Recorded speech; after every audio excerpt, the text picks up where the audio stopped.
Magandang umaga sa inyo guys.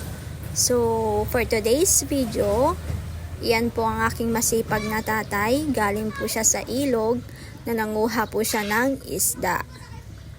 Ayan po ang kanya nanguha.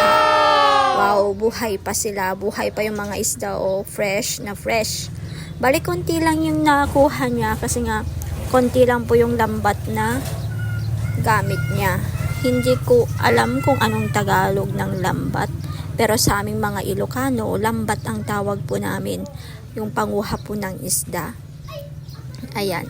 So, sabi sa akin ni tatay na ibebenta raw niya po yung nakuha niyang isda. Kasi nga may natira pa po kaming isda. So, everyday po kasi siyang nangunguha.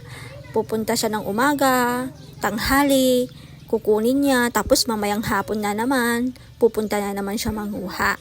Ganyan po kasi pag ang aking tatay.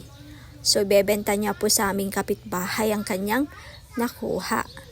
Sabi niya sa akin kanina, ibenta ko para may pambili tayo ng mantika, asin o gamit sa kusina, sa pagluto. Ayan na nga.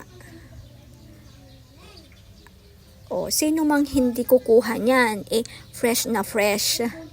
O, ayan na. Nabenta nga niya. Iting masaya si tatay ngayon kasi nabenta niya ang kanyang nahuli. Ilan kaya na pagbentahan ng aking tatay? So, tignan po natin.